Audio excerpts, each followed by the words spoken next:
देखु पूर्वतन मुख्यमंत्री तथा वर्तमान विरोधी दल नेता आज जहाँ सामाजिक गणमाध्यम उल्लेखनीय कर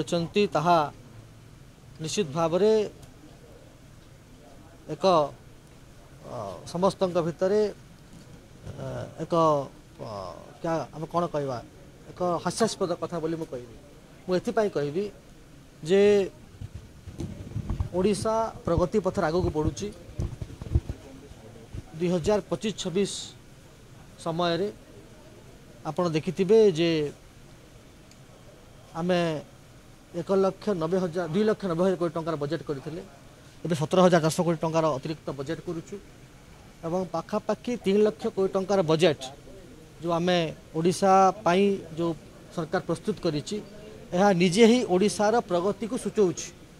3 लाख कोटी टंकार बजेट हेबा को साधारण कथा नुहे तो ओडिशा प्रगति पथरे आगे चलुची आम सरकार कृषक सहित अच्छी आम सरकार महिला सहित अच्छी आम सरकार गरीब लोकंकर हिताधिकारी योजना सब काम करुच्ची आम सरकार आपण देखिथिबे जे युवक मानक पई काम करुच्ची प्रत्येक वर्ग मानक पई आम सरकार काम करुच्ची एवं आमर बजेट जते बेले आम बजेट आनिथिलु आम बजेट सेते बेलुठु महिलांकर प्रति शिशु मानक प्रति आपण देखिथिबे कृषक मानक पई आपण देखिथिबे जे एजुकेशन पई हेल्थ पई प्राइमरी फोकस रे अछि तो निश्चित भाव रे एबे तो विधानसभा चलीची एवं निजे से विरोधी दल नेता अछंती मान्यवर पूर्वतन मुख्यमंत्री से आसिकरी विधानसभा तांकर जुक्ति उपस्थापन करंतु जे काहे कि से कथा कहि सामाजिक गणमाध्यम रे एवं आमे उत्तर देव प्रस्तुत अछु एवं सामाजिक गणमाध्यम लिखिकरी लोकन को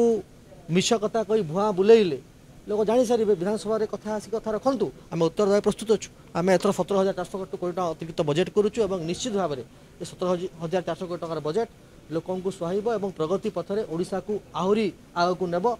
जो आम स्वप्न अच्छी विकसित ओडिशा करूँ से एक निश्चित सहायक हम